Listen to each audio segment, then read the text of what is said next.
अभी हम लोगों ने अपवर्तनांक की बात करी, मतलब रिफ्रैक्टिव इंडेक्स की बात करी, और उसके अंदर हम लोगों ने पढ़ा कि रिफ्रैक्टिव इंडेक्स क्या होता है। दो माध्यमों के अंदर जो भी गति की चाल का अनुपात होता है वही क्या होता है, हमारा रिफ्रैक्टिव इंडेक्स होता है, हमारा अपवर्तनांक होता है। उसमें हम लोगों ने पढ़ा था कि दोनों जो माध्यम होंगे वह सरल हो हमारा विरल हो सकते हैं, सघन हो सकते हैं, डिपेंड करता है हम लोग किसके समक्ष बात कर रहे हैं। लेकिन अब हम बात करेंगे हमारा निरपेक्ष अपवर्तनांक की, मतलब एब्सोल्यूट रिफ्रैक्टिव इंडेक्स। क्या होता है, इसके अंदर हम लोग एब्सोल्यूट वैल्यू मिल रही होगी हम लोगों को, जो हमारा रेशियो होगा वो एक एब्सोल्यूट हम लोगों को रेशियो मिल रहा होगा। मतलब क्या होता है देखते हैं एक बारी। यदि माध्यम 1 निर्वात या वायु है तब माध्यम 2 का अपवर्तनांक निर्वात के सापेक्ष माना जाता है। यह माध्यम का निरपेक्ष अपवर्तनांक कहलाता है। मतलब हम लोगों ने निर्धारित कर दिया कि हमारा पहला जो माध्यम है वो क्या होगा, या तो निर्वात होगा या फिर वायु होगी। इसका मतलब पहला जो माध्यम है वह हमारा क्या रहेगा, हमेशा ही निर्वात रहेगा, मतलब स्पेस रहेगा, खाली जगह, वैक्यूम एकदम, या फिर हम बोल सकते हैं एयर रहेगी। और दूसरा जो भी हमारा माध्यम होगा, कोई भी माध्यम हो सकता है, जो हमारा हीरा हो, कांच हो, पानी हो, कुछ भी हो, इन दोनों की चाल का जो रेशियो होगा, जो अनुपात होगा, वो क्या होगा, हमारा निरपेक्ष अपवर्तनांक होगा। इस केस में ये देखिए, ये रहा इसका फॉर्मूला, n = c/v। c क्या होता है, c असल में प्रकाश की गति की बात हो रही है, या c से मतलब है प्रकाश की गति, और v क्या है, दूसरे माध्यम में क्या गति है उसकी चाल की, प्रकाश की चाल की, आपके उसको हम लोग क्या बोल देते हैं, v बोल देते हैं। जो प्रकाश की गति होती है निर्वात में, हम सबको पता है 3 × 10⁸ मीटर/सेकंड होती है, और v जो होती है ये चेंज हो सकती है, हमारे हीरे के अंदर अलग होगी, कांच के अंदर अलग होगी, पानी के अंदर अलग होगी। तो हम लोग ये बोल सकते हैं कि हमारा निरपेक्ष अपवर्तनांक में यह बताया जा रहा है कि एक एब्सोल्यूट वैल्यू हम लोग फिक्स कर दे रहे हैं। हम लोग को जो वैल्यू मिलेगी वो एकदम एब्सोल्यूट होगी, क्योंकि हमारा पहला जो माध्यम है वह क्या है, हमारा निर्वात है। तो दूसरे माध्यम में कभी भी हमारी प्रकाश ट्रैवल करेगा हमेशा उससे कम गति में ही ट्रैवल करेगा। मान लेते हैं किस तरीके से, हमारा पहला जो है हम लोगों ने मान लिया, जैसे हम सबको पता है प्रकाश की गति कितनी होती है निर्वात में, 3 × 10⁸ मीटर/सेकंड। वही मान लेते हैं कि प्रकाश की गति जो होगी वह कांच के अंदर वो होगी 2 × 10⁸ मीटर/सेकंड। जब हम इन दोनों का रेशियो निकालेंगे 10⁸ से 10⁸ कट जाएगा, और 3 से जब 2 कटेगा तो हमारा जो आएगा वह आएगा 1.5। इसका मतलब क्या है कि हमारा इसका जो निरपेक्ष अपवर्तनांक होगा शीशे का, किसका, शीशे का, वह कितना आ जाएगा 1.5। इसे 1.5 का मतलब क्या है कि प्रकाश की गति निर्वात में, स्पेस में 1.5 गुना ज्यादा होगी, किससे, शीशे के अंदर प्रकाश की गति से। मतलब जब प्रकाश शीशे में ट्रैवल करेगा तो उसकी स्पीड अगर 1 किलोमीटर/आवर है, तो जब वो हमारा निर्वात में ट्रैवल कर रहा होगा तो अब उसकी गति कितनी होगी, 1.5 किलोमीटर/घंटा। तो यह आपका हमारा निरपेक्ष अपवर्तनांक यानी एब्सोल्यूट रिफ्रैक्टिव इंडेक्स बताता है। अब सबसे ज्यादा हमारा निरपेक्ष अपवर्तनांक किसका होता है, हीरे का अपवर्तनांक सबसे अधिक है। हीरे का अपवर्तनांक 2.42 है। इसका तात्पर्य यह है कि प्रकाश की चाल 2.42 गुना कम है हीरे में निर्वात की अपेक्षा। मतलब हीरे का जो अपवर्तनांक है वह कितना है, 2.42। इसका मतलब क्या है कि अगर जो प्रकाश की गति है अगर वह निर्वात के अंदर 2.42 है तो इसका मतलब हीरे के अंदर कितनी होगी, बस 1 होगी। तो यह इसका मतलब होता है।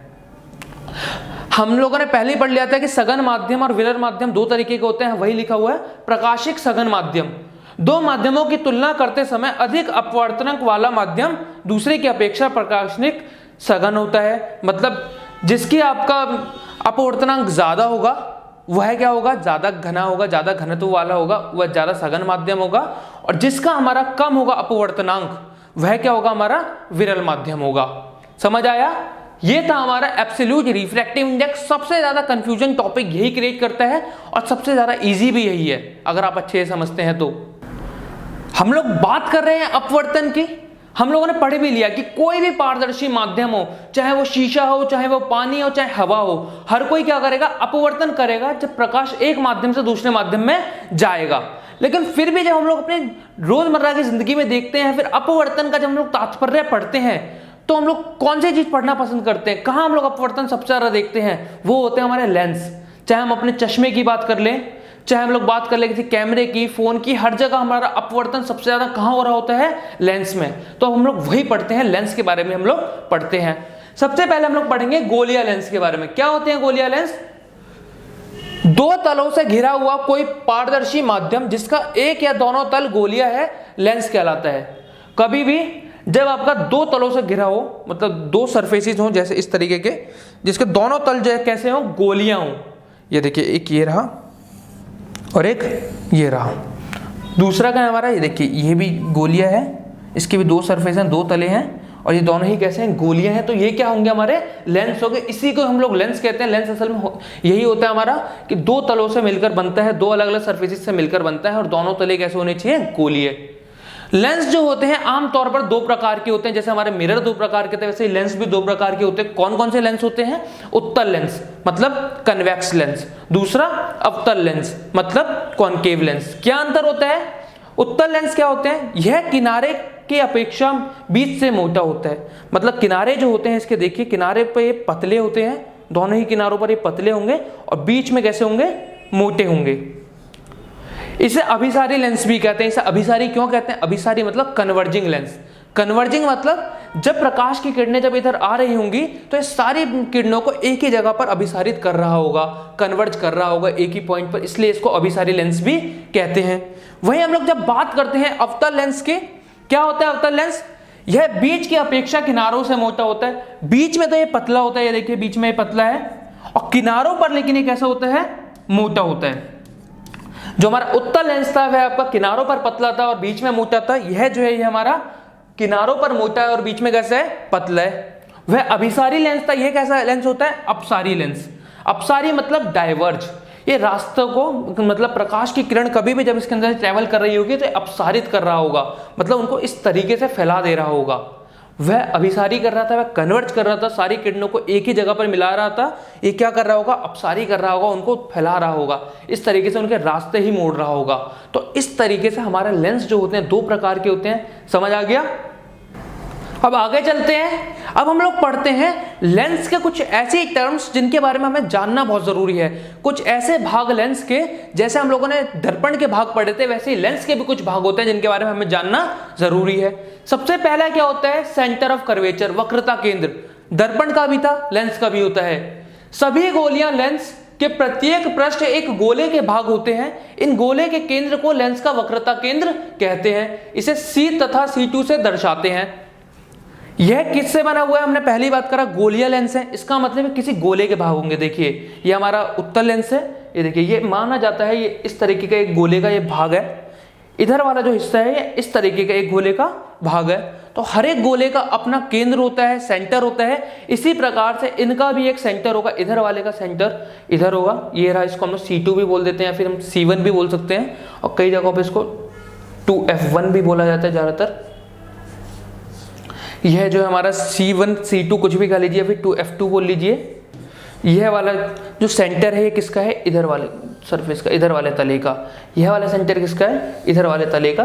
तो यही जो सेंटर होता है, यही जो केंद्र होता है, यही क्या कहलाता है? हमारा वक्रता केंद्र। यह था उत्तल लेंस में।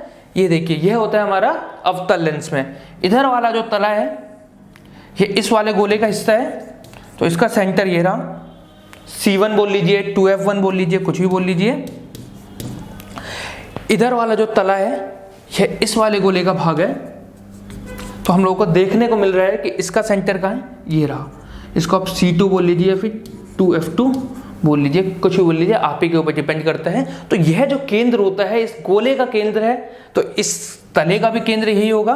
तो यही जो केंद्र होते हैं ये हमारे क्या कहलाते हैं? वक्रता केंद्र कहलाते हैं, सेंटर ऑफ कर्वेचर कहलाते हैं। अगला क्या होता है हमारा? Principal axis. दर्पण का भी था, इसका भी होगा मुख्य अक्ष या फिर प्रिंसिपल एक्सिस। क्या होता है?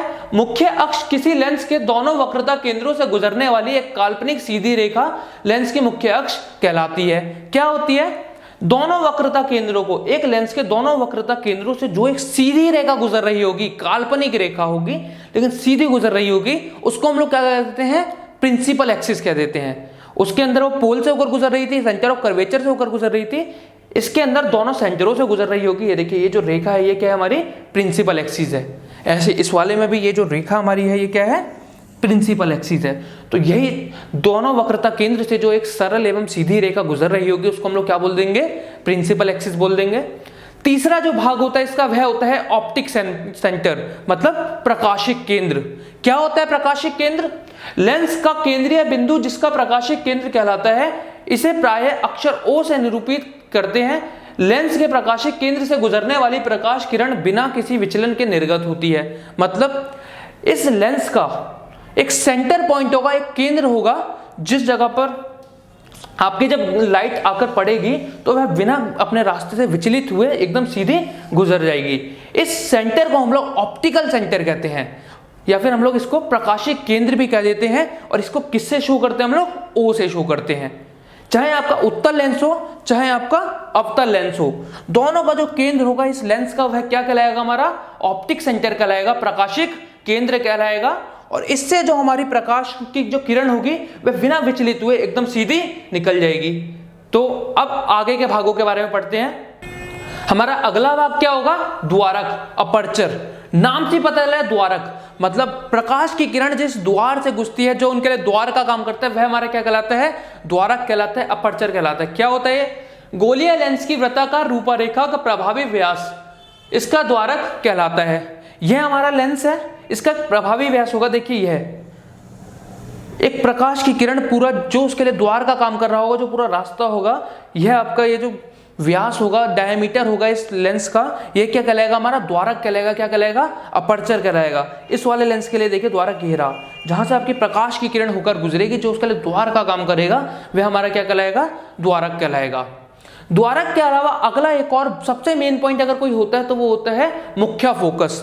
दोनों लेंसेज के अलग अलग मुख्य फोकस होते हैं। पहले हम लोग उत्तल लेंस के मुख्य फोकस की बात कर लेते हैं। Principal focus of a convex lens क्या होता है? उत्तल लेंस पर मुख्य अक्ष के समांतर प्रकाश की बहुत सी किरणें आपतित हैं। ये किरणें लेंस से अपवर्तन के पश्चात मुख्य अक्ष पर एक बिंदु पर अभिसारित हो जाती हैं। मुख्य अक्ष पर यह बिंदु लेंस का मुख्य फोकस कहलाता है। मतलब कोई भी समांतर किरण जब आएगी उत्तल लेंस के ऊपर, कोई भी समांतर किरण जब आएगी, वह टकराने के बाद हम लोग अपवर्तित होने के बाद क्या होगी? एक केंद्र पर आपका इस तरीके से एक केंद्र पर अपसारित हो जाएगी, और इसी केंद्र को हम लोग क्या बोल देते हैं? मुख्य फोकस बोल देते हैं। क्या बोल देते हैं? मुख्य फोकस। क्योंकि जितनी भी हमारी रेज आ रही हैं, किरणें आ रही हैं, सबकी सब एक पॉइंट पर फोकस हो जा रही हैं, एक ही पॉइंट पर जाकर मिल जा रही हैं। वही पॉइंट हमारा क्या कहलाता है? मुख्य फोकस कहलाता है। किसका? उत्तल लेंस का। वहीं अवतल लेंस के मुख्य फोकस में क्या मतलब होता है? अवतल लेंस पर मुख्य फोकस अक्ष के समांतर प्रकाश की अनेक किरणें आपतित होती हैं। ये किरणें लेंस से अपवर्तन के पश्चात मुख्य अक्ष के एक बिंदु से अपसरित प्रतीत होती हैं। मुख्य अक्ष पर यह बिंदु अवतल लेंस का मुख्य फोकस कहलाता है। मतलब कभी भी कोई भी समांतर किरण जब आएगी, किसके केस में? अवतल लेंस के केस में जितनी भी समांतर किरणें आएंगी, यह जो कि अपसारित हो जाएंगी। अपसारित होने का मतलब है टकराने के बाद यह कुछ इस प्रकार से चली जाएंगी। और जब इस प्रकार से जाएंगी तो एक पॉइंट ऐसा होगा जहां से हम लोगों को लग रहा होगा कि ये अपसारित हो रही हैं, कहीं से आ रही हैं, और वही पॉइंट हमारा कौन सा होगा? मुख्य फोकस होगा। किसका? अवतल लेंस का। तो ये जो होते हैं ये हमारे फोकस होते हैं। सबसे ज़्यादा इंपॉर्टेंट होता है हमारे लेंस के अंदर। बात कर लीजिए, चाहे परावर्तन की बात करिए चाहे अपवर्तन की बात करिए, सबसे मुख्य पॉइंट हमारा मुख्य फोकस ही होता है। जब हम बात करते हैं उत्तल लेंस की, तो उत्तल लेंस के अंदर सीधी किरण आई, टकराई, और कहां से मुड़ गई? फोकस से मुड़ गई। इसके अंदर क्या हुआ? सीधी किरण आई, पैरेलल किरण आई, इस तरीके से डाइवर्ज हो गई, अपसारित हो गई, लेकिन हम लोग को क्या प्रतीत हो रहा है? कहां से आ रही है? वो फोकस से आ रही है। तो ऐसे पॉइंट्स को हम लोग फोकस कहते हैं। अगला क्या होता है? हमारे लेंस की फोकस दूरी। क्या होती है लेंस की फोकस दूरी? ऑप्टिकल सेंटर से लेकर फोकस तक का जो भी डिस्टेंस होगा, जो भी दूरी होगी, वह हमारी क्या कहलाएगी? लेंस की फोकस दूरी कहलाएगी। इसको इंग्लिश में फोकल लेंथ या फिर फोकल डिस्टेंस कहते हैं। हम लोगों ने लेंस के कई सारे भाग पढ़ लिए, और अपवर्तन जब होगा एक लेंस के थ्रू तो उसके किरण आरेख बनेंगे, रे डायग्राम्स बनेंगे। तो उन किरण आरेखों को बनाने के कुछ नियम होते हैं। पहले हम लोग उन्हीं नियमों को पढ़ेंगे। पहले किस नियम को पढ़ेंगे? उत्तल लेंस के किरण आरेख बनाने के नियम। पहले हम उत्तल लेंस के बारे में पढ़ेंगे, हमारा कन्वेक्स लेंस के बारे में पढ़ेंगे। क्या नियम होता है? पहला नियम बोलता है, बिंब से मुख्य अक्ष के समांतर आने वाली कोई प्रकाश किरण उत्तल लेंस से अपवर्तन के पश्चात लेंस के दूसरे और मुख्य फोकस से गुजरेगी। मतलब कोई भी किरण अगर आपके समानांतर आएगी, किसी बिंब से एकदम समानांतर आएगी लेंस की ओर, तो वो अपवर्तित होने के बाद लेंस के द्वारक से टकराने के बाद अगले फोकस से गुजरेगी। इस प्रकार से यह हमारा पहला नियम कहता है कि कभी भी कोई भी रे अगर पैरेलल आएगी, कभी भी कोई भी रे अगर हमारी पैरेलल आ रही है तो वो टकराने के बाद किधर से जाएगी, दूसरे फोकस से जाएगी। यह हमारा पहला नियम कहता है। दूसरा नियम जो है बिल्कुल इसके उल्टा होता है। मुख्य फोकस से गुजरने वाली प्रकाश किरण उत्तल लेंस से अपवर्तन के पश्चात मुख्य अक्ष के समानांतर निर्गत होगी। मतलब कोई भी किरण अगर वह पास ही फोकस से हो रही हो, हमने दर्पण में भी यही पढ़ा था, कोई भी किरण अगर फोकस से पास हो रही हो तो वह टकराने के बाद कैसे हो जाएगी, समानांतर हो जाएगी। उत्तल लेंस के अंदर यह दो जो नियम है बहुत इंपॉर्टेंट होते हैं। इन्हीं का हम लोग इस्तेमाल करेंगे क्या बनाने में, इसके किरण आरेख बनाने में, प्रतिबिंब बनाने में। तो पहला नियम समझ आया, कोई भी रे पैरेलल आएगी, समानांतर आएगी, टकराने के बाद किधर से जाएगी, फोकस से। दूसरा नियम क्या कहता है, कोई भी रे अगर फोकस से जाएगी तो टकराने के बाद कैसी हो जाएगी, पैरेलल हो जाएगी, समानांतर जाएगी। यह हमारे दूसरे दो नियम है। अब हम लोग तीसरा नियम देखते हैं। हमारा तीसरा नियम क्या कहता है, लेंस के प्रकाशिक केंद्र से गुजरने वाली प्रकाश किरण अपवर्तन के पश्चात बिना किसी विचलन के निर्गत होती है। मतलब कोई भी रे जब आ रही होगी और कहां से गुजर रही होगी, प्रकाशिक केंद्र से।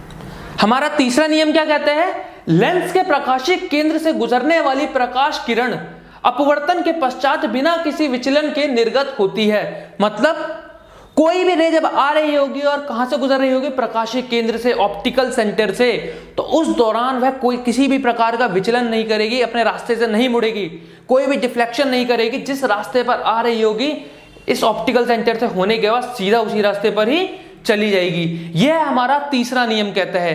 ये तीनों नियम जो होते हैं हम लोगों को बहुत मदद करेंगे किसमें, प्रतिबिंब बनाने में। किसके, लेंस के। पहले हम लोग उत्तल लेंस के पढ़ रहे हैं, आगे हम लोग अवतल लेंस के भी पढ़ेंगे।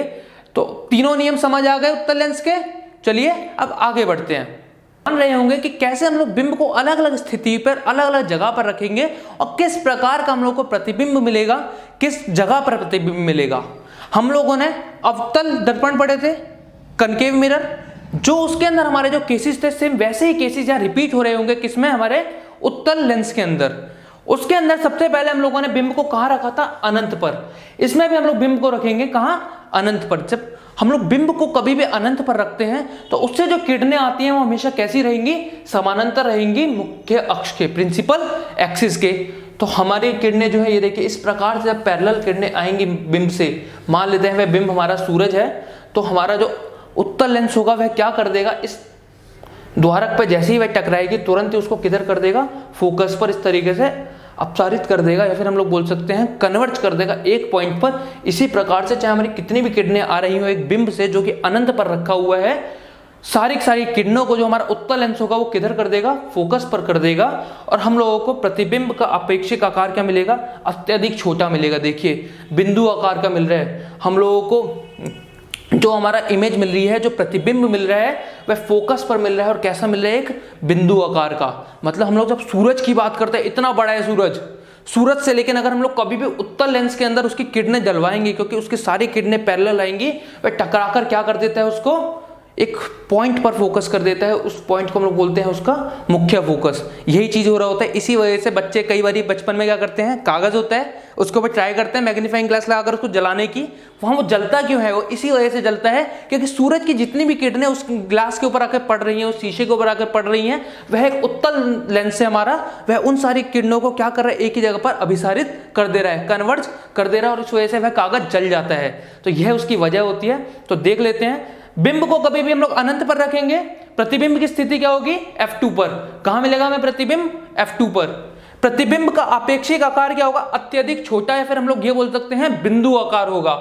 प्रतिबिंब की प्रकृति कैसी होगी, जो हमारी लाइट रेज है, जो किरणें हैं वो असल में मिल रही हैं, तो हमारा कैसा होगा, उल्टा होगा और साथ में रियल होगा।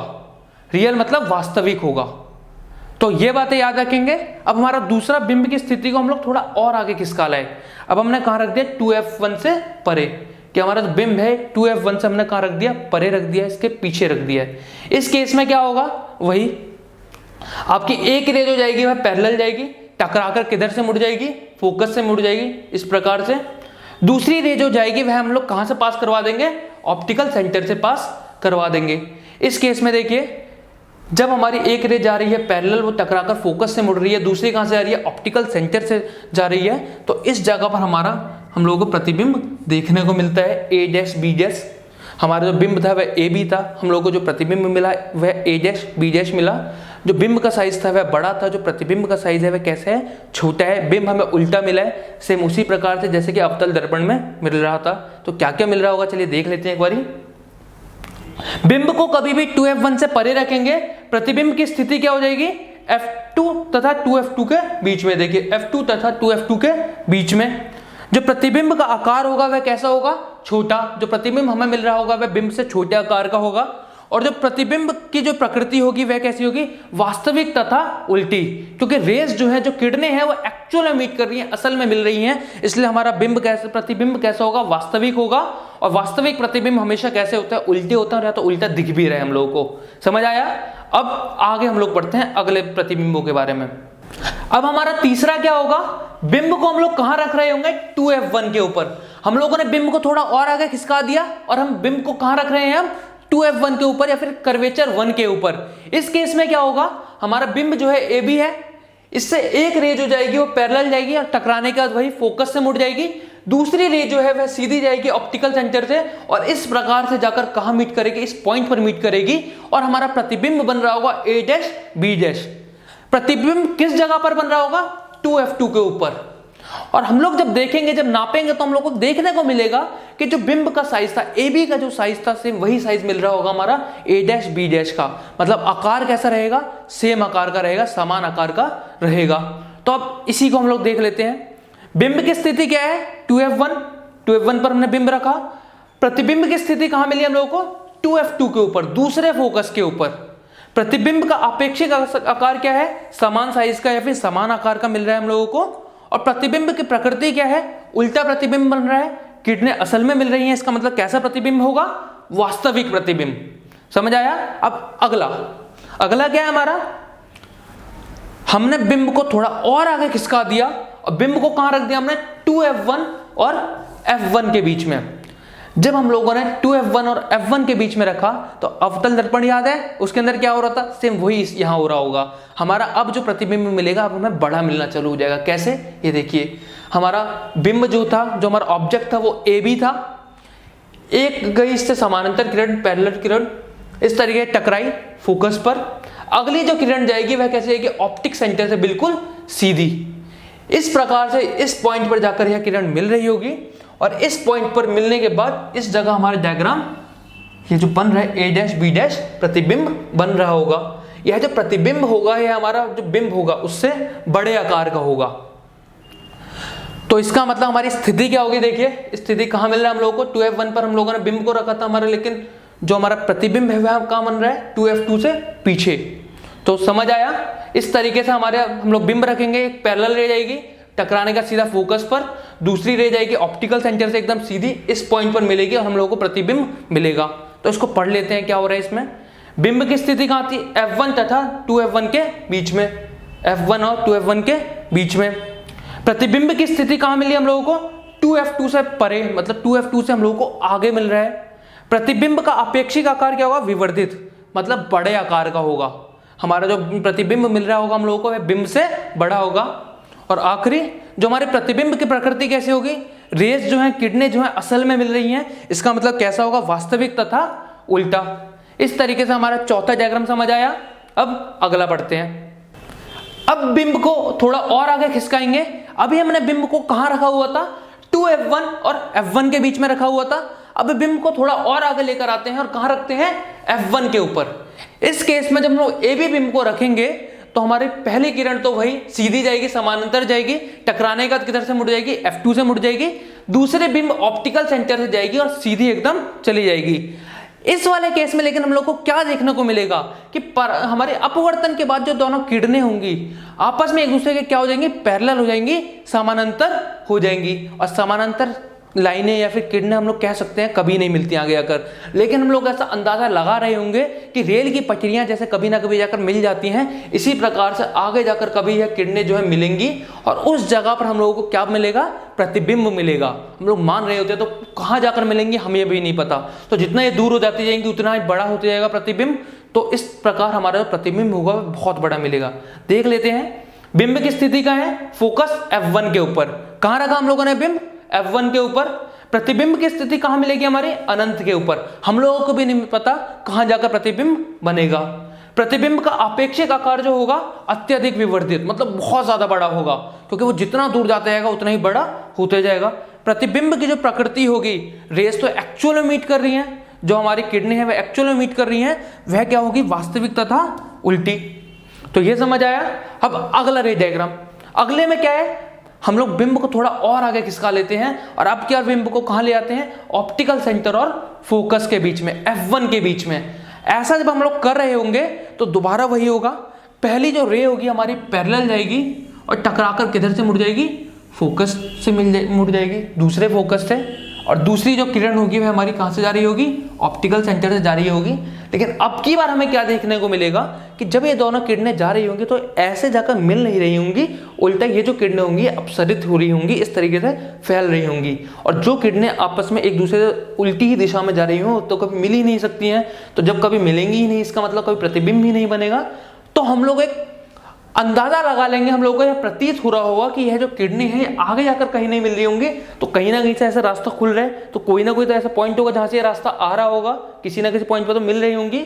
वह जो पॉइंट होगा उसी को हम लोग जब लाइंस को एक्सटेंड करेंगे तो इस प्रकार से हमारा जो प्रतिबिंब होगा वह हमें कहां देखने को मिल जाएगा, इधर लेफ्ट साइड में देखने को मिल जाएगा। और इस केस में क्योंकि हम लोगों को अंदाजा लगा रहे हैं, हम लोग रियल में तो रेस मीट हो ही नहीं रही है, किरणें जो है रियल में मीट हो ही नहीं रही हैं, तो यह कैसा हमारा प्रतिबिंब हो जाएगा, आभासी प्रतिबिंब हो जाएगा। और इसी वजह से देखिए सीधा भी बन रहा है, और यह जो है दर्पण के इस ओर बनता है। बाकी सारे जो लेंस प्रतिबिंब हमने पढ़े उत्तल लेंस में, सारे के सारे उधर बन रहे हैं, लेकिन ये कहां बन रहा है, हमारा इस तरफ बन रहा है। तो इसको एक बार पढ़ लेते हैं।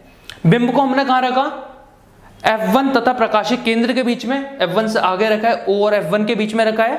हमारा प्रतिबिंब की स्थिति कहां है, लेंस के उसी ओर, जिस ओर बिंब रखा गया उसी ओर बन रहा है। देखिए प्रतिबिंब, प्रतिबिंब का अपेक्षिक आकार क्या है, प्रतिबिंब का अपेक्षिक आकार हल्का सा बड़ा है, विवर्धित है। और प्रतिबिंब की प्रकृति अभी अभी हम लोगों ने पढ़ ली, क्योंकि रेस किरणें जो है वो एक्चुअल मीट नहीं हो रही हैं, हम लोग अंदाजा लगा रहे हैं, प्रतीत हो रही है मीट होती हुई, तो इस वजह से कैसा हो जाएगा, ये आभासी हो जाएगा। और आभासी प्रतिबिंब हमेशा कैसा होता है, सीधा होता है। तो यह जो होते हैं हमारे 6 के 6 रे डायग्राम्स थे, किरण आरेख थे, और बहुत इंपॉर्टेंट रोल ये निभाते हैं। तो समझ आ गए सारे के सारे। अब आगे चलते हैं।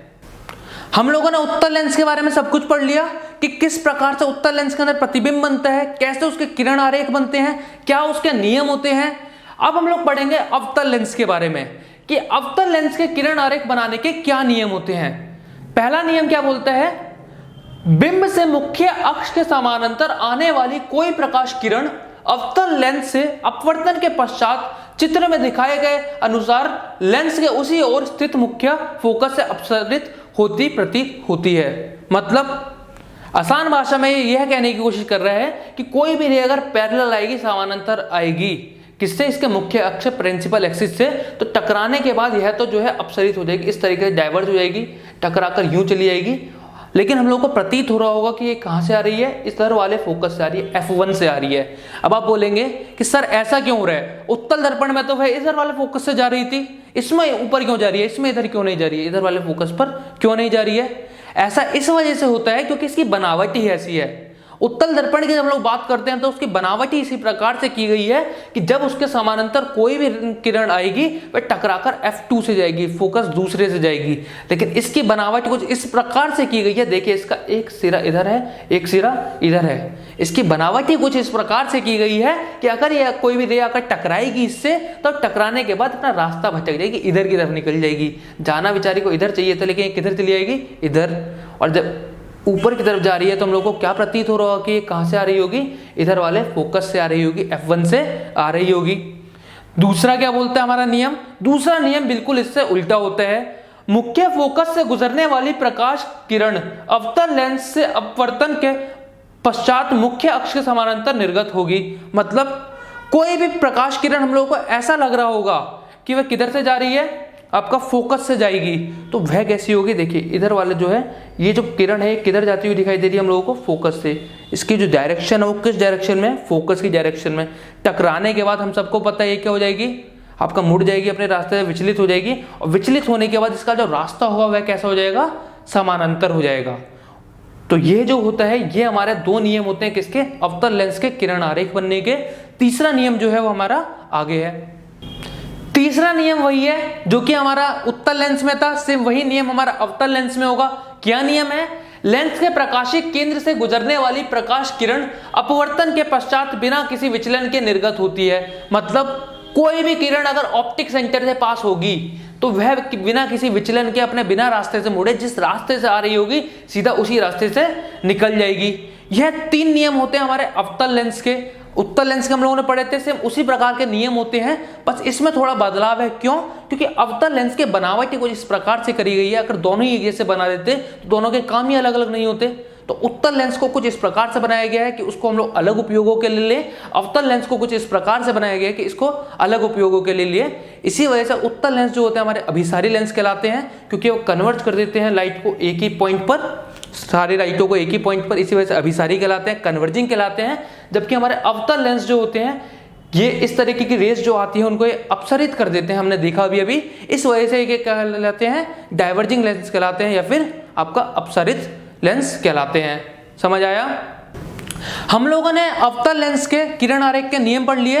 अब उन नियमों का इस्तेमाल करेंगे हम लोग क्या बनाने में, इसके किरण आरेख बनाने में, रे डायग्राम्स बनाने में। जान रहे होंगे कैसे अलग अलग जगहों पर बिंब को रखा जाएगा और कैसे प्रतिबिंब बनेगा।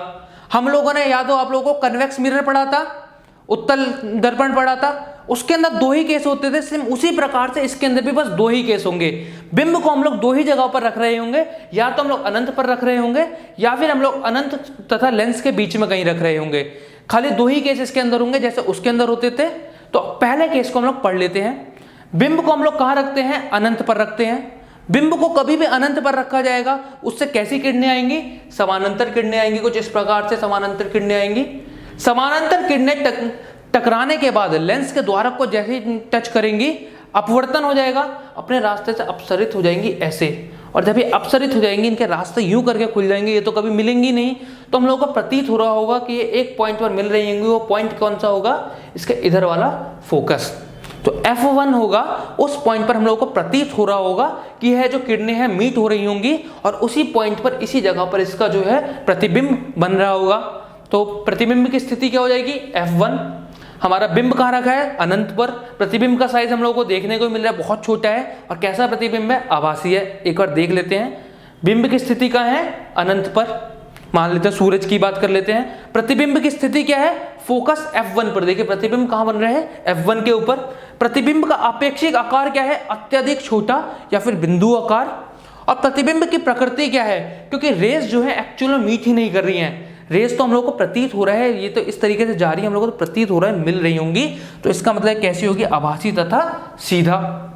अगला केस क्या होता है, बिंब को हम लोग कहाँ रख देते हैं, अनंत तथा O के बीच में कहीं भी रख देते हैं। चाहे आप यहाँ रखिए, यहाँ रखिए, यहाँ रखिए, यहाँ रखिए, एक ही बात है। लेकिन कहाँ रखिए, O से और O और आपका कह सकते हैं हम लोग अनंत के बीच में कहीं भी रख दीजिए। रखेंगे सिर्फ वही केस होगा। इस प्रकार से हमारा बिंब है AB, एक रे जाएगी ऐसे पैरेलल जाएगी, इस तरीके से टकराकर ऐसे चली जाएगी। दूसरी रे जो होगी वो टकराकर ऑप्टिकल सेंटर से एकदम सीधी जा रही होगी। इस केस में क्या होगा, यह जो रे है इस तरीके से चली गई, दूसरी रे ऐसे जा रही है, ये दो रे भी कभी नहीं मिलेंगी। तो हम लोग इस वाली रे को अपसरित कर रहे होंगे पीछे की तरफ और मान रहे होंगे कि ये दोनों जो रे हैं ये इस पॉइंट पर मीट हो रही होंगी। और इस पॉइंट पर जो है आपका हम लोगों को प्रतिबिंब देखने को मिलेगा, A', B'। बिंब जो था वो AB था, बड़ा था। देखिए प्रतिबिंब छोटे आकार का है, क्योंकि रेस जो है, किरणें जो है असल में मिल नहीं रही है। तो प्रतिबिंब कैसा है, आभासी है, सीधा है। एक बार इसको देख लेते हैं। बिंब को कहाँ रखा हमने, अनंत तथा O के बीच में। O से अनंत के बीच में कहीं भी रख लीजिए, यहाँ रखिए, यहाँ रखिए, कहीं भी, बात एक ही है। प्रतिबिंब की स्थिति क्या है, F1 तथा O के बीच में प्रतिबिंब है, लेकिन हमें हमेशा F1 और O के बीच में मिलेगा। चाहे यहाँ मिल जाए चाहे यहाँ मिल जाए, लेकिन इसी जगह पर ही मिलेगा। प्रतिबिंब का आपेक्षिक आकार क्या रहेगा, छोटा रहेगा। बिंब बड़ा है, प्रतिबिंब हमेशा कैसा बनेगा, छोटा रहेगा। और प्रतिबिंब की जो प्रकृति होगी वह कैसी होगी, आभासी तथा सीधा, क्योंकि किरणें असल में मिल ही नहीं रही हैं, इसका मतलब आपका प्रतिबिंब कैसा है, आभासी, और आभासी प्रतिबिंब हमेशा सीधे होते हैं, और इसमें तो प्रतिबिंब हमें सीधा दिखाई भी दे रहा है। तो इस प्रकार से हम लोगों के अवतल लेंस के सारे मतलब दो ही हैं इसके, तो हम लोग दो वो पढ़ते हैं, रे डायग्राम्स पढ़ते हैं। हमने उत्तल लेंस के पढ़ लिए, अवतल लेंस के पढ़ लिए, अब इनके हम लोग आगे पढ़ेंगे इससे आगे इस चैप्टर में। अब हम लोग आगे बात करते हैं इस चैप्टर में किस चीज की, गोलीय लेंसों के लिए चिन्ह परिपाटी, sign convention for spherical lenses. हम लोगों ने दर्पण की चिन्ह परिपाटी पढ़ी थी कि किस प्रकार से दर्पण में अलग अलग दूरियां नापी जाती हैं, किस प्रकार से साइंस का यूज करा जाता है, चिन्हों का उपयोग करा जाता है। सेम उसी प्रकार हम लोग गोलीय लेंसों में भी ये बात पढ़ते हैं। सबसे पहला क्या है, गोलीय लेंसों में सभी दूरियां प्रकाशिक केंद्रों से मापी जाती हैं। चाहे आपका उत्तल लेंस हो चाहे आपका अवतल लेंस हो, कोई भी दूरी होगी वह कहां से नापी जाएगी, आपका प्रकाशिक केंद्र से, ऑप्टिक सेंटर से, ओ से। हम लोग उसमें पोल से नापते थे, इसमें कहां से नाप रहे होंगे, ओ से, क्योंकि ये जो है एकदम सेंटर पॉइंट होता है किसी भी कार्टेशियन प्लेन का। अगली क्या बात होती है, उत्तल लेंस की फोकस दूरी धनात्मक होती है, धनात्मक मतलब पॉजिटिव। अवतल लेंस की फोकस दूरी ऋणात्मक होती है। ऐसा क्यों हो रहा होगा, जो हमारा उत्तल लेंस है इसकी फोकस दूरी धनात्मक इस वजह से होती है क्योंकि देखिए फोकस किधर है, राइट साइड में। हमने पढ़ा था कार्टेशियन प्लेन के हिसाब से ही जो भी चीज हमारी राइट साइड में रहेगी वह पॉजिटिव रहेगी, जो भी चीज हमारी लेफ्ट साइड में रहेगी वह नेगेटिव रहेगी। तो इसी वजह से हमारा जो फोकस होता है इसका F2 माना जाता है। क्यों माना जाता है, क्योंकि कभी भी जब आपका अपवर्तन हो रहा होगा, हम लोगों ने पढ़ा इस प्रकार से कोई भी किरण आ रही होगी तो कौन से फोकस से मुड़ रही होगी, F2 से। तो एक उत्तल लेंस के लिए फोकस असल में होगा कौन सा, उसका F2 होगा। तो इस वजह से जब हम लोग ऑप्टिकल सेंटर से F2 की तरफ जाएंगे, इसका मतलब पॉजिटिव साइड में जा रहे हैं, इस वजह से धनात्मक होगा। वहीं जब हम लोग बात करते हैं एक अवतल लेंस की, अवतल लेंस में क्या होगा, इस प्रकार से टकराने के बाद जो है अपसरित हो जाएगी, और हम लोगों के लिए जो फोकस होगा वह क्या माना जाएगा, F1। इस वाले में हमारा फोकस F2 था, इस वाले में क्या माना जाएगा, हमारा फोकस F1। ऑप्टिकल सेंटर से हम लोग किस तरफ आ रहे होंगे, नेगेटिव साइड में। तो हम लोग जब नेगेटिव साइड में नापेंगे तो इसका मतलब ऋणात्मक हो जाएगा, नेगेटिव हो जाएगा। यह वजह होती है, बहुत इंपॉर्टेंट वजह होती है, बच्चों को समझ ही नहीं आती है कि आखिर क्यों हम लोग इसका फोकस पॉजिटिव ले रहे हैं और इसका फोकस नेगेटिव ले रहे हैं। यह वजह होती है फोकस पॉजिटिव और नेगेटिव लेने की। समझ आया। अब तीसरा पॉइंट देखते हैं, चौथा, जिस ओर से प्रकाश लेंस में प्रवेश करता है उस भाग को ऋणात्मक माना जाता है, चाहे वो उत्तल लेंस हो या अवतल लेंस हो। अर्थात जिधर हम लोग बिंब रखेंगे वो भाग ऋणात्मक होगा। मतलब जिस ओर से प्रकाश एंटर करेगा, प्रकाश किधर से घुसेगा, हमेशा लेफ्ट साइड से घुसेगा। तो इधर की तरफ कोई भी वस्तु रखेंगे हम लोग, जैसे हम लोग बिंब जब रखते हैं, चाहे आपका उत्तल हो चाहे अवतल हो, दोनों में बिंब हमेशा इधर ही रखा जाएगा। नापने के लिए हम लोगों को ऑप्टिकल सेंटर से हमेशा किधर आना पड़ेगा, बाईं ओर आना पड़ेगा, नेगेटिव साइड में आना पड़ेगा। तो इसका मतलब जो आपका बिंब की जो दूरी रहेगी वो हमेशा कैसी रहेगी, ऋणात्मक ही रहेगी, नेगेटिव ही रहेगी, क्योंकि हम लोगों को नेगेटिव साइड में आना पड़ रहा है कार्टेशियन प्लेन के। अगला, लेंस में सभी वास्तविक एवं उल्टा प्रतिबिंब को धनात्मक लेते हैं और अभारी एवं सीधे प्रतिबिंब को ऋणात्मक लेते हैं। क्यों होता है ऐसा? जो भी हमारा वास्तविक प्रतिबिंब बनेगा वह हमेशा कैसा बनेगा, उल्टा बनेगा। इधर बन रहा होगा उल्टा, तो उल्टा बन रहा है, इसका मतलब हम लोगों को किधर जाना पड़ रहा होगा, नीचे की तरफ। ऑप्टिकल सेंटर से नीचे की तरफ, मतलब नेगेटिव वाई एक्सिस में हम लोग जा रहे होंगे, माइनस वाई एक्सिस की तरफ जा रहे होंगे। तो माइनस वाई एक्सिस की तरफ अगर हम लोग जा रहे हैं, इसका मतलब हमारी जो कैलकुलेशन होगी वह कैसी होगी, नेगेटिव में होगी। इस वजह से वास्तविक जो हमारा प्रतिबिंब होता है, जब हम लोग उसकी ऊंचाई नापते हैं हमेशा वह नेगेटिव में आती है। वहीं जो हमारा आभारी होगा, आभासी होगा, वर्चुअल होगा, उसकी जब दूरी नापेंगे वह हमेशा सीधा होगा। इस वजह से हमेशा ऊपर की तरफ नापेगी, पॉजिटिव वाई एक्सिस में नापेगी। तो इस वजह से वह कैसा रहेगा, हमेशा धनात्मक रहेगा, पॉजिटिव रहेगा। अगला क्या होता है, वास्तविक एवं उल्टा प्रतिबिंब लेंस के धनात्मक भाग में बनते हैं और आभारी एवं सीधा प्रतिबिंब लेंस के ऋणात्मक भाग में बनते हैं। जो आपका वास्तविक प्रतिबिंब होगा, अभी अभी हम लोगों ने देखा किधर बन रहा होगा, वास्तविक प्रतिबिंब हमेशा हम लोगों ने देखा इधर की तरफ बन रहा होगा, चाहे इधर बने, चाहे इधर बने, चाहे इधर बने, इधर बन रहा होगा। और कौन से लेंस में बन रहा होगा, उत्तल लेंस में बन रहा होगा। तो हमेशा वह राइट साइड में बनेगा। राइट साइड में बनने की वजह से जब हम लोग नापेंगे पॉजिटिव एक्स एक्सिस की तरफ, तो उसका जो कैलकुलेशन होगा वह हमेशा पॉजिटिव रहेगा, धनात्मक रहेगा। वहीं जब हम लोग बात करते हैं किसकी, आपके आभासी की, तो आभासी हमेशा इधर बनेगा ऊपर की तरफ, चाहे आपका अवतल लेंस ले लीजिए चाहे उत्तल लेंस ले लीजिए। उस केस में हम लोगों को कैलकुलेशन के लिए किधर आना पड़ रहा होगा, बाईं ओर आना पड़ रहा होगा, नेगेटिव एक्स एक्सिस में आना पड़ रहा होगा। तो हम लोग कभी भी जब ऐसे कैलकुलेशन करेंगे तो हमेशा उसकी दूरी क्या रहेगी, नेगेटिव रहेगी।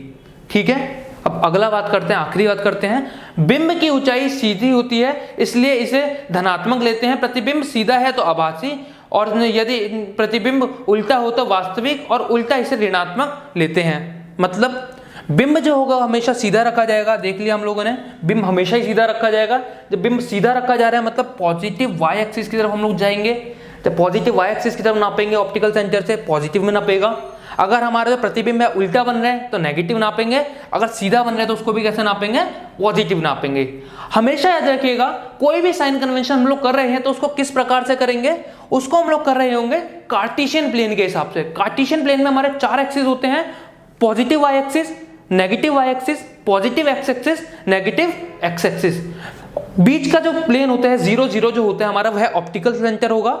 इधर से हम लोग जिस भी तरफ जा रहे होंगे उसे उसी तरफ से लेंगे। अगर हम लोग दाईं ओर जा रहे हैं तो पॉजिटिव, अगर हम लोग बाईं ओर जा रहे हैं तो नेगेटिव, ऊपर की ओर जा रहे हैं तो पॉजिटिव, नीचे की ओर जा रहे हैं तो नेगेटिव।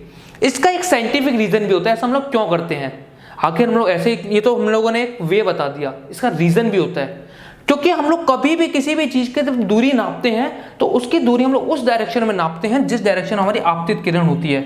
आपतित किरण की डायरेक्शन हमेशा क्या रहेगी, लेफ्ट टू राइट। तो आपतित किरण इधर जा रही है, तो अगर हम लोगों को किसी भी दूरी को नापने के लिए इससे उल्टी दिशा में आना पड़ रहा है तो यह हमारी पॉजिटिव है, तो यह दिशा खुद पर खुद ही क्या हो जाएगी, नेगेटिव। अगर हम लोग कोई भी दूरी इसी की दिशा में नाप रहे हैं, मतलब ऐसे नाप रहे हैं, तो वह दूरी हमारी क्या हो जाएगी, पॉजिटिव। तो इस तरीके से साइन कन्वेंशन का उपयोग कर कर हम लोग अपनी कैलकुलेशंस को सॉल्व कर सकते हैं। समझ आया? थोड़ा कंफ्यूजन था लेकिन बहुत इजी है, ढंग से समझिए, समझ आ गया होगा। अब आगे देखते हैं क्या है आगे, लेंस फॉर्मूला, लेंस सूत्र। हम लोगों ने मिरर फॉर्मूला पढ़ा था, दर्पण सूत्र पढ़ा था, इसी प्रकार से लेंस सूत्र भी है। क्या होता है लेंस सूत्र? यह सूत्र हमें प्रतिबिंब की दूरी v, बिंब की दूरी u तथा फोकस दूरी f के बीच का संबंध बताता है। अगर हमें कोई भी 2 दूरियां दी गई हो तब हम इस सूत्र का उपयोग कर तीसरी दूरी प्राप्त कर सकते हैं। यह जो है हमें एक संबंध दे रहा होगा किसके बीच में, प्रतिबिंब की दूरी, बिंब की दूरी और f के बीच में, फोकल की दूरी के बीच में। अगर हमें कोई भी 2 चीजें दी हुई हैं तो हम लोग उपयोग करके तीसरी निकाल सकते हैं। अगर हम लोग को v और u दिया है, फॉर्मूले में डालेंगे सीधा हमारा f निकल आएगा, फोकल दूरी निकल आएगी। अगर हम लोग को किसी भी लेंस की f दी है, फोकल दूरी दी हुई है, फॉर्मूले में डालेंगे और साथ में प्रतिबिंब की दूरी दी हुई है तो हमें बिंब की दूरी मिल जाएगी। इसी प्रकार से हम लोग चाहे हमारा उत्तल लेंस हो चाहे अवतल लेंस हो, दोनों के अंदर यही फॉर्मूला काम करेगा और यह फॉर्मूला हमारा क्या कहलाता है, लेंस सूत्र कहलाता है, लेंस फॉर्मूला कहलाता है। इसी फॉर्मूले का उपयोग करके हम लोग कई सारे केसेस में फोकल लेंथ निकाल रहे होंगे, हमारे इमेज डिस्टेंस निकालते हैं, मतलब प्रतिबिंब की दूरी और हमारे बिंब की दूरी निकालते हैं। अब इससे अगला क्या है, इससे अगला है हमारा आवर्धन, मतलब मैग्निफिकेशन।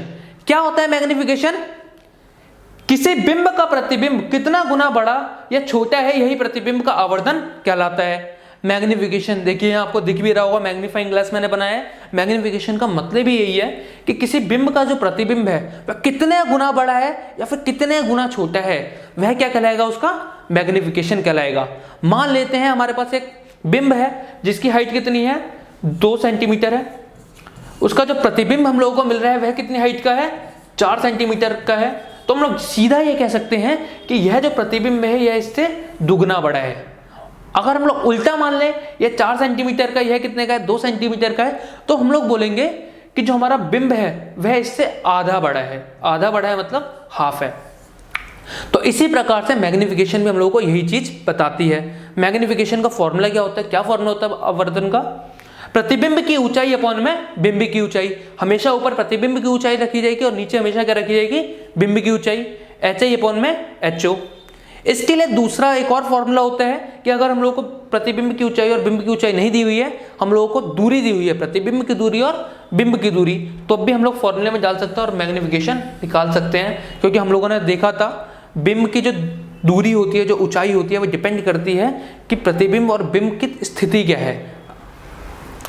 इसी के बेसिस पे जब हम इन दोनों फॉर्मूले को एक साथ इवेल्युएट करेंगे तो m is equals to H I upon में H A, m is equals to V by U. तो इस तरीके से हमारा पूरा फॉर्मूला आ जाता है m is equals to H I upon में एच ओ अब is equals to V by you.